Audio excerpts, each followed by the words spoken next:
What's up, everybody, and welcome to the second to last episode of the Halo Reach playthrough.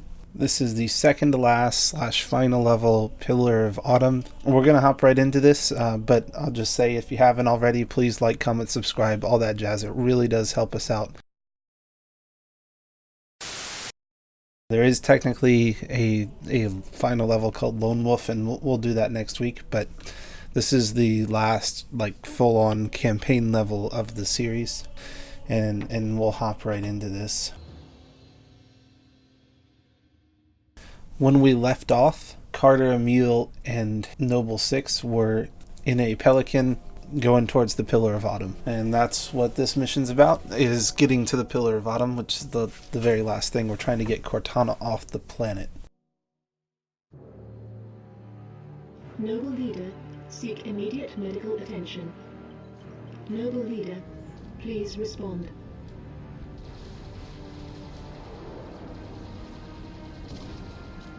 Our intro cutscene here has a pretty important moment between Carter and 6 here. Not sure how long she's gonna stay together. Skies are jammed up anyway. Gotta get you off her, Lieutenant. Sir, You don't want to hear it. Get the package to the Autumn. done. Not yet, it's not. Emil, go with him. It's a Emil ground knows game now. he's sacrificing himself. Been an honor, sir. Likewise. I'll do what I can to draw their fire. 6. That AI chose you. She made the right choice. That line from Carter's pretty important. Like I said last time, there was that really important video shot of, it looked like she was going to take the AI to Carter, and then she took it to Noble 6, and that's a really important thing, that he finally gave permission to, I guess, not permission, but he registered him as the rightful person to carry Cortana to the Pillar of Autumn. I want to talk a little bit about the environment, and also a little bit about the cyclical nature of story design and narrative design here. So again, just as it was when we first started this campaign, we have this large object in the distance, and we have this straight narrow pathway there with a cliff on one side and a mountain on the other. And you can see when we look down, it is a fairly similar look to the first level.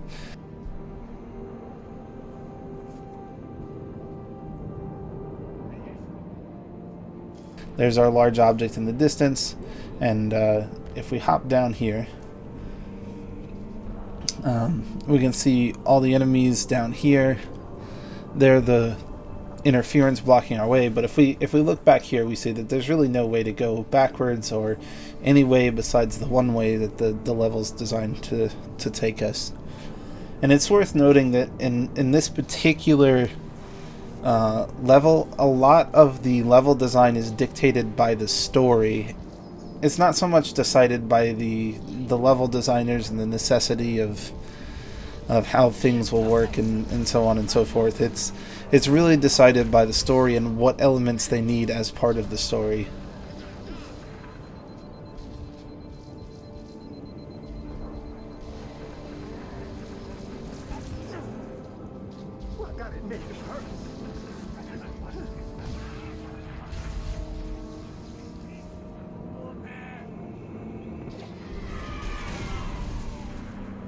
Sometimes level design is done by things like mechanic learning and things of that nature, but in this particular case, almost all parts of this level are designed specifically for the finale of this story.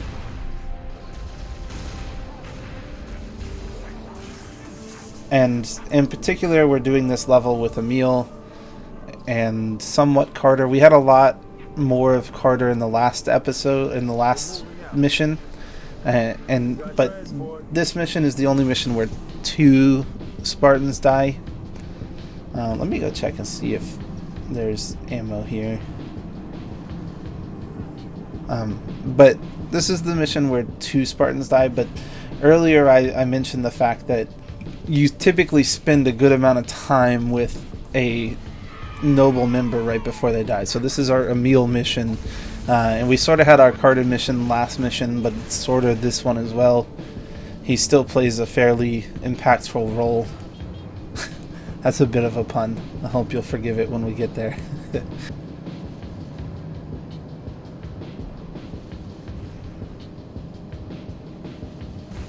Notice here, level design wise, when we go through these tunnels, what we're doing is we're including the information behind us. It no longer has to render anything, but it's not unloading it. It's still there. We can still run backwards and go through the cave to get back to it. See, there's Carter. He's taking care of the big creepy crawly thingy. I forget what its name is. But they really do emphasize speed on this mission. They really are dropping a lot of subtle hints with a really clear pathway, fast-paced music. These types of things are really designed to get you moving through the level quickly. They want this level in particular, from a narrative design standpoint, to feel like a rush. And that's why there's lots of shooting behind you, there's lots of enemies popping out, and they really want you to use a warthog to get through. They have warthogs all over, I'm sorry, not a warthog, a mongoose to get through. They have mongooses all over the level, just like the one we saw right there that was flipped upside down. And it's not a weaponized vehicle. They want it to feel like you're running from the Covenant to deliver this package, not the other way around.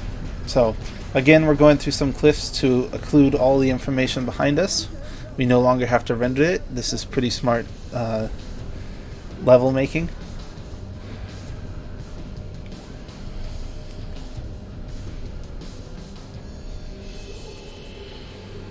Here's a building. Interestingly, this building is sort of similar to the one that's in the final level of the campaign. I don't know for sure if this is where Lone Wolf takes place, but potentially. We got a raid! Southeast side!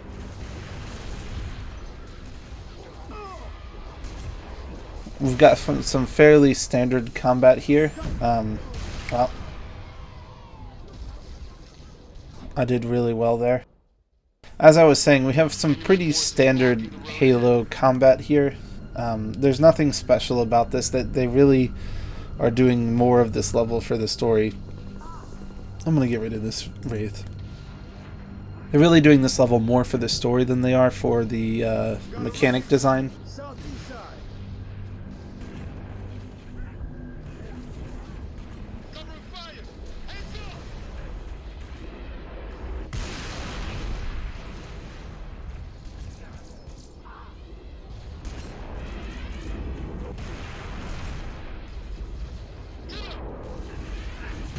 There we go.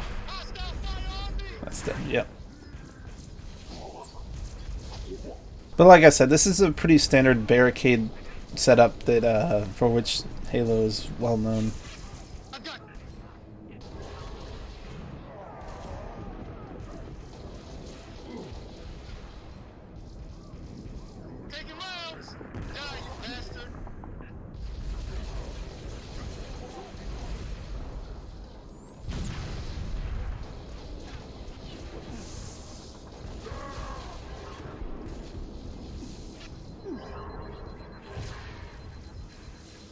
Uh-oh. It's a nice little time to talk a little bit about Foley design here. It's sort of underappreciated in modern games, and there are quite a few iconic ones in the Halo franchise. And by Foley design, I mean sound design. There's a certain sound of the Halo shields recharging that it will be stuck in many people's minds for years. But I reacted specifically only to the sound of a grenade there. And it's just sort of an interesting nod that not many people focus on things like Foley sound, but it is important. Oh, I want to drive a forklift.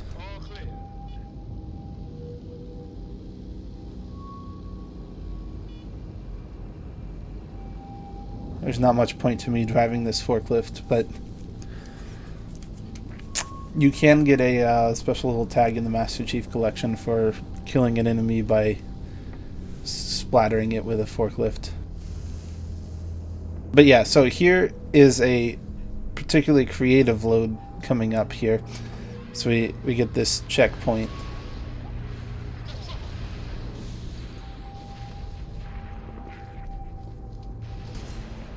Don't leave a single one standing. They block off our passage, and then we have to climb through this cave. And other times we're just occluding, and what I mean by that is occlusion culling. You don't render things that aren't visible to the camera. Normally they do that.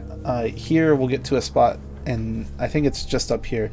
We jump down, and then we can't get back. So right now we're occluding, but here once we jump down and we look back, we can't get back up there. We can no longer jump back up, so it's actually going to unload everything from the level behind us.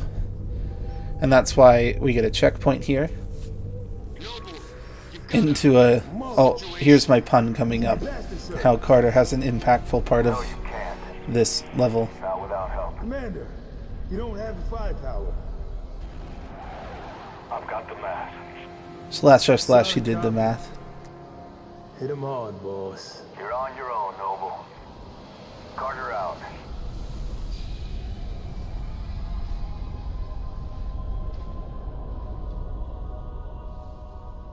Bit of a sad death for the noble leader there, but he does die to provide passage to the Pillar of Autumn for Emil and Six.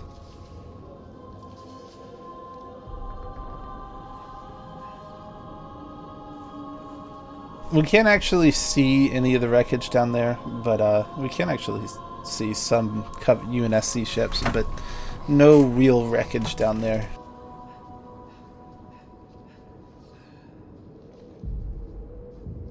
Again, we hit a checkpoint as we're culling things. We can run backwards in this one, so it doesn't unload anything, but it is sort of iconic to this style of game, where they do really creative loading sequences. It's more of an engine tip than anything. It's a world settings in the Unreal Engine, which I know they don't use the Unreal Engine for Halo, but I'm sure it has some name in the Halo engine.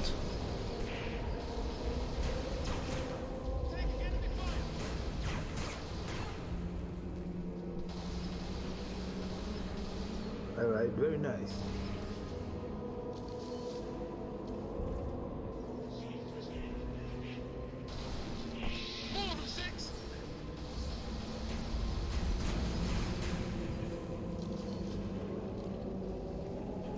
Here we're going to see why I cannot aim, and why I'll never be a pro gamer. So sit back and enjoy me missing all of these shots. Every single one. Oh my goodness. Okay, well I hit... Oh, I hit two! I'm under fire! Still not a great shot. But again, here we jump down, can't get up. It unloads everything behind us, and checkpoint. I'll stop harping on that, as I think I've driven it into the ground at this point. But it is worth noting and paying attention to in games where you have these long cinematic levels. Right, because this style of campaign is almost more like a long movie than it is a game.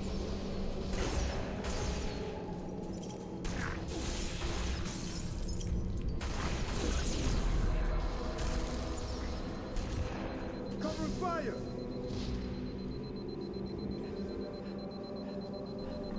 I don't think I want that weapon. Spartans, over here! Oh, I do want this weapon. Understood. We gotta get to the dry dock. Priority 1. This is Captain Keyes of the Pillar of Autumn. We are tracking you, Noble, and we've begun our launch sequence. Proceed to dry dock, platform D. The first time that you hop out of this cave, you run through a volume box and it triggers this audio sequence. It's just in addition to giving you a visual cue of what you're supposed to do, we're supposed to go to the big building, right? That's we know that was the start of the level, but it's giving us more information through audio sources. And just to reiterate the design here, right? We have one goal in these narrative-based stories, but we have many ways. We've got this illusion of choice, that many ways to get there. Some say it might be overkill, and they're probably right.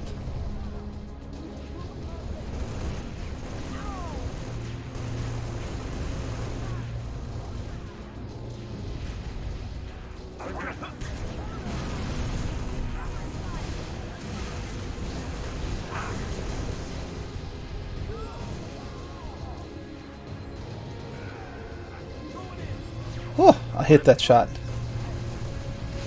Ow, that shot hit me. Notice the random material scattered throughout the level and barricade style level. I don't think I've ever directly talked about that style of level, but these random levels, these random items that are stuck throughout the level are fairly important from a gameplay point of view, and they need to model them for each area to make them make sense, right? So the barricades that are here make sense for a shipping dock type thing.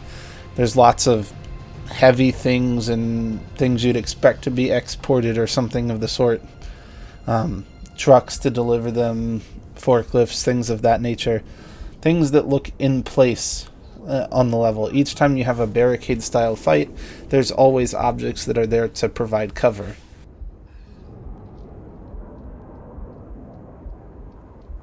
They've got these weird, like, energy bank generators. I don't know what they are, but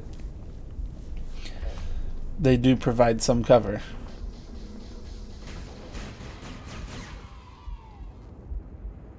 Well, let me use up the Spartan laser first.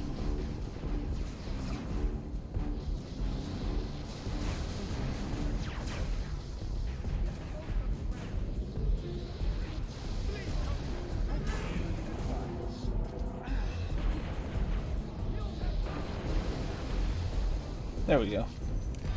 Now I can miss with a sniper rifle in style.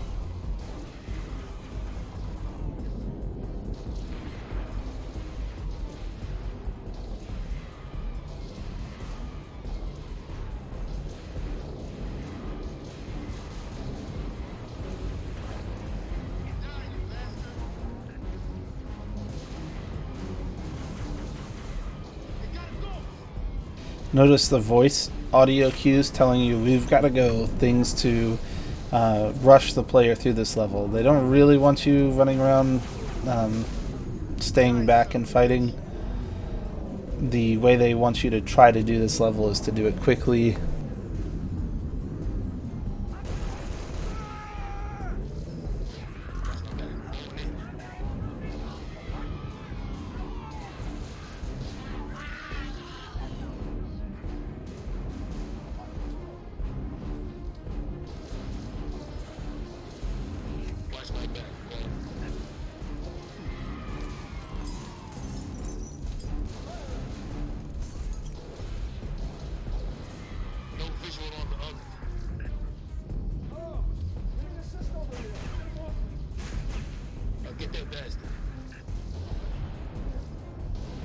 Oh, I told you I'd miss.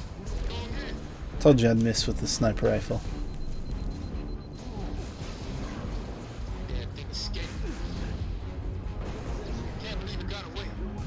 Is there health? No. Okay. Oh my goodness. There we go. So we have this little hallway here that we're supposed to go through, and just sort of to illustrate the fact that there's no way to proceed through the level until you go through this little hallway. We're going to run up here and we'll sort of discuss the illusion of choice here. We have this illusion of choice that we can enter any of these doors and fight our way through this giant building to get to the dry dock that they're using to pick up Cortana. But ultimately, we do have, it does funnel us down, and we do have to go through this one hallway here, because it's going to close doors, open doors, unload things, load things back, and thus allow us to use more polygons on a level than we had previously.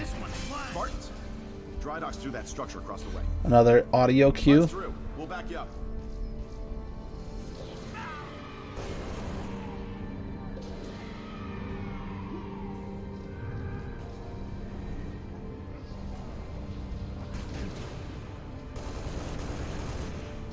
Oh no.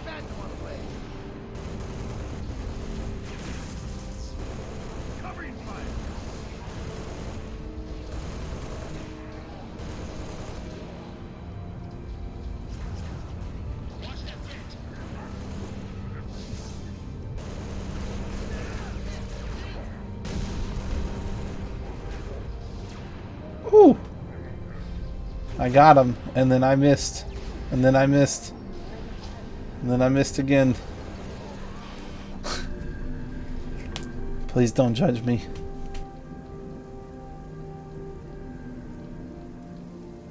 Notice more shipping style objects in our barricade scenes. This style of level is more dictated by the story, right? We have to go through a shipping yard to deliver Cortana to the Pillar of Autumn.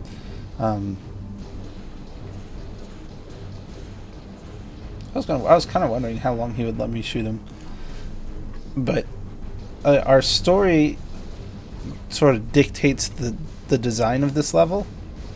Previously, the story would have some impact on the level, but anytime you get near the end of a story where like there's very key elements that are tying together, and you have a dictated start and end of a franchise, those types of things really control what happens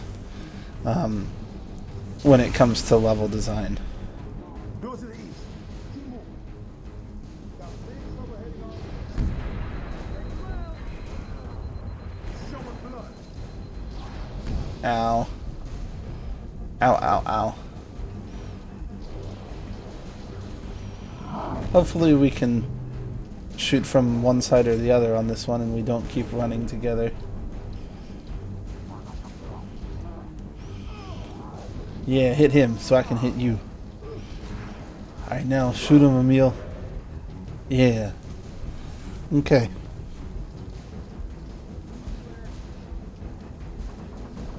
Anything good to report, Spartans?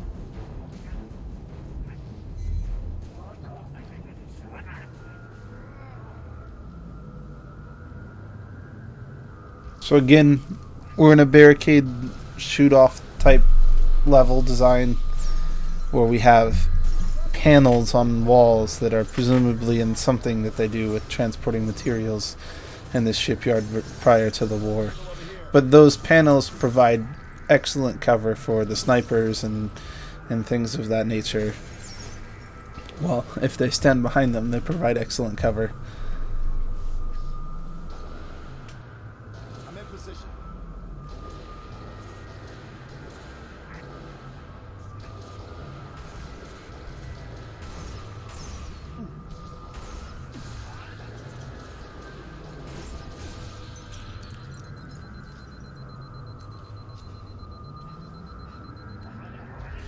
Sometimes the subtle placement of railings, fences, things of that nature will really dictate how you can funnel the player. You can provide suggested routes for the player to walk through the game.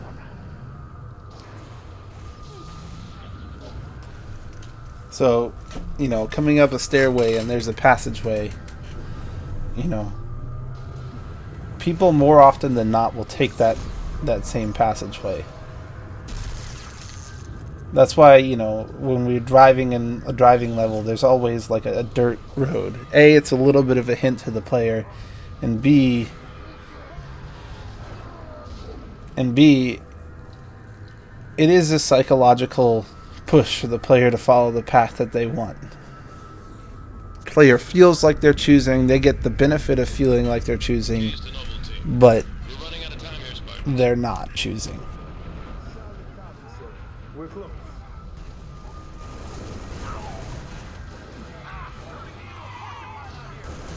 Move it. So we're close, Spartan. More audio cues pushing you to go faster and faster in this level. I know I'm going slow on this playthrough, but were you doing this on a campaign, you would be taking more risks than you normally would. We rigged the mass driver up top. If we lose that, the Autumn has no covering fire. She'll never make orbit. Noble to Keys. We're at the pad. Copy, Noble. My Pelican's ready. Clear an LZ, and I'll meet you there. Will do, sir. Alright, Six. This is it. I'll man the big gun. You just get to the platform and deliver that package. Hey, eyeballs, that way.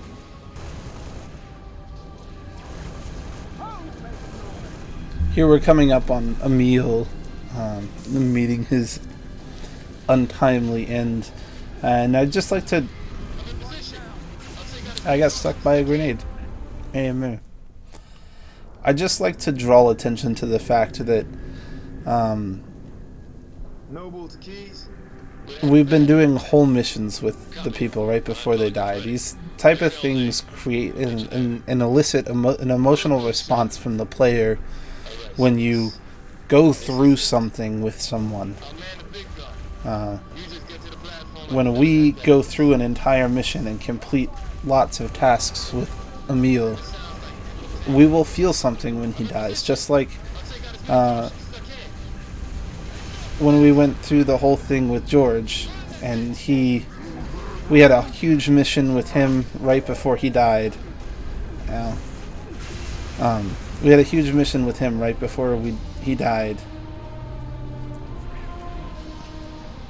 That type of mission elicits a little bit more of an emotional response, and just like earlier, I was able to joke a little bit. I was able to joke a little bit about Carter dying because we didn't have a direct mission where we were with Carter right before he died.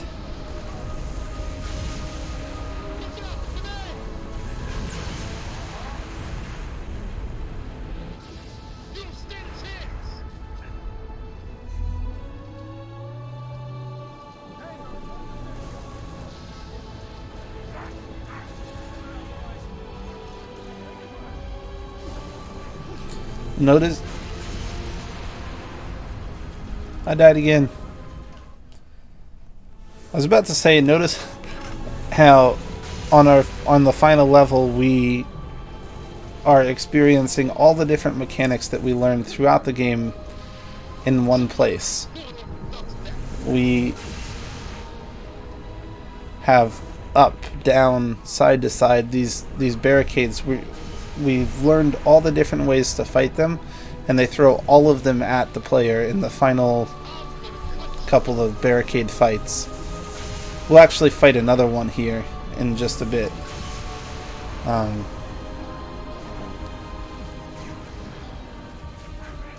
But we have a barricade where we're fighting up. We have a barricade where we're fighting down. We have grenades being thrown left and right.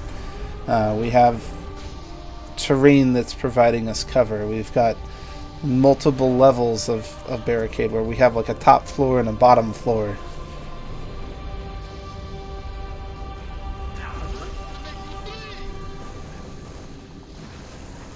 Hold them off until Keys gets here.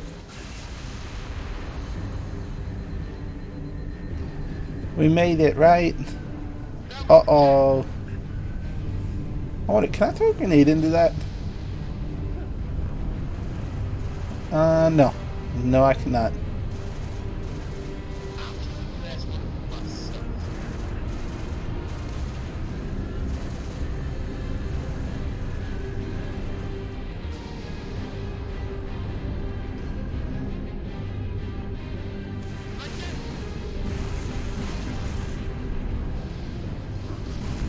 Ow, he's got a full rod.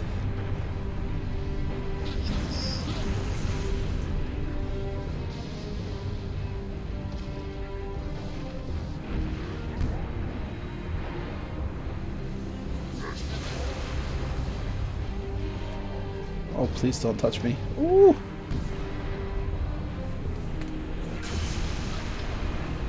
Yeah, I'll take that.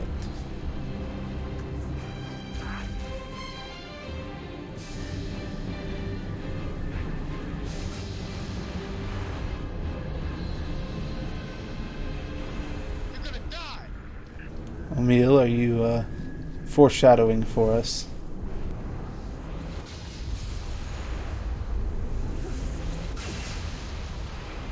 Hey, she's coming in. Gonna send you all straight to hell.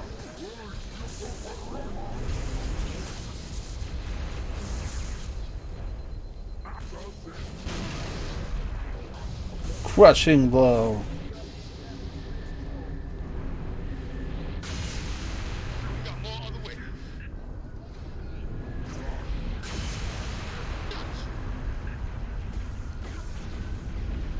Get your ass out of there. Oh, hello. That was a joke.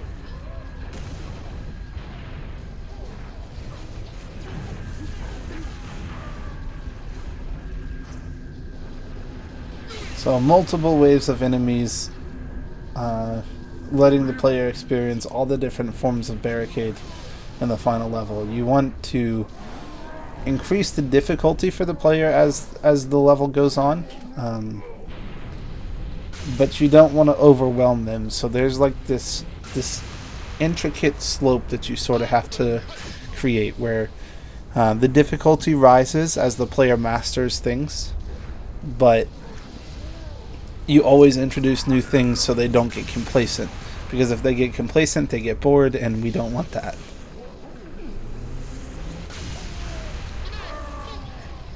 Oh. I can see you. There's people up here.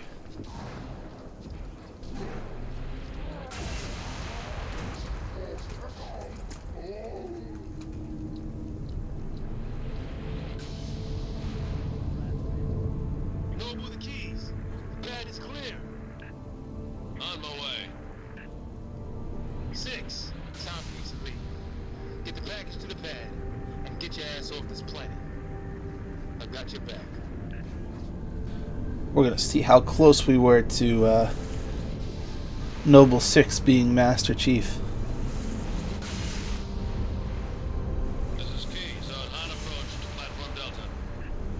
Ready to take possession of the package, Noble. So here's a cutscene so they can unload a lot of the polygons further back through the factory level, and then they're just going to load in that same level, but without the bits of the factory and the loading dock. Cruiser, adjusting heading for the Autumn. Noble 4, I need fire on that cruiser or we're not getting out of here. Do you copy? You have your window, sir. Bridge, this is the captain. We have the package. Returning to the Autumn, over. Copy that. Uh-oh.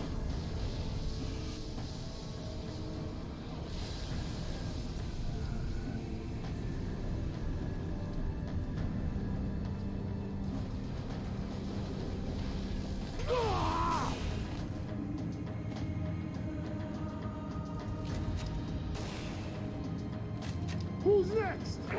Oh. Emil is. How about you? And that death is what stops Noble 6 from essentially becoming Get aboard! We gotta get the hell out of here! Master Chief. I have the gun. Good luck, sir.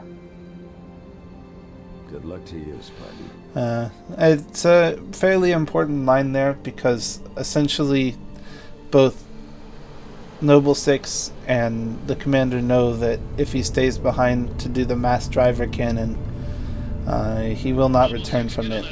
It's a one-way trip, just like George in almost every other death of the Noble team. The only person that you don't really know about is June, and we actually find out later in the lore. Ooh, I almost died to that plasma grenade. We find out later in the lore that he doesn't actually die. He gets off with Dr. Halsey, and creates some of the Spartan 4s. I guess handpicks the people for the Spartan 4s that is part of well, Halo 5 storyline are those Spartans, and well, we'll leave that narrative design discussion for another day.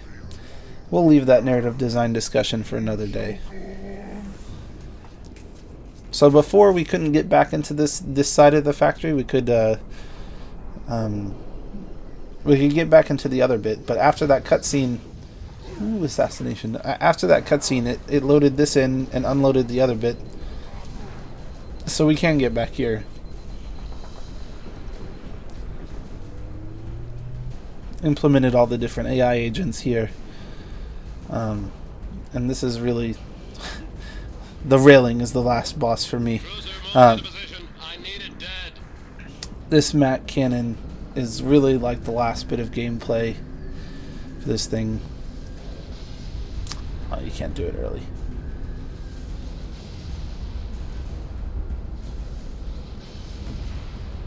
It does take a fairly long time for that pelican to get to the Pillar of Autumn, even though it's right there. But they are trying to squeeze one last little bit of gameplay. Yes, driver won't crack those shields. Steady, Spartan.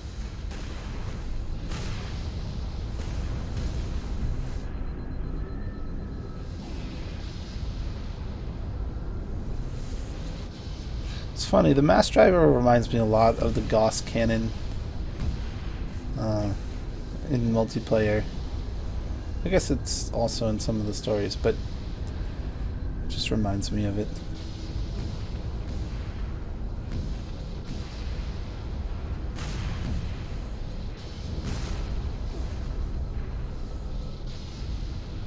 Can't go down that far, apparently. Fire now, Lieutenant. Hit her in the gut. No. You've got the fire now, Spartan. We won't survive another hit. Protect the president. Aim for the glassing port. Good guns, Spartan. All stations, brace for cast-off. So, interesting little thing here. I'm not going to do it, but if you had a controller plugged in and you stuck your right analog stick to the right about now, you could go over and see the cryogenic chamber where Master Chief is sitting. It's the only cinematic in this whole game that they let you sort of control part of the camera. But it's just a little homage to the fact that we're handing Cortana off to Master Chief. Another little homage is that this final cutscene right here, from the time that you blow up the glassing cannon, and this cutscene starts all the way to the end, is 1 minute and 17 seconds. Of course, with the moniker John 117 of Master Chief, it's just a little bit of homage to the name. And that is the end of this episode. I'm going to do the epilogue and Lone Wolf next week when we finish up the whole playthrough of the campaign. Thanks so much for watching. As always, if you have any questions, comments, concern, let me know down below, or join our Discord and let me know in there. As always, like, comment, subscribe, all that jazz. It really does help us out, and we'll see you next week.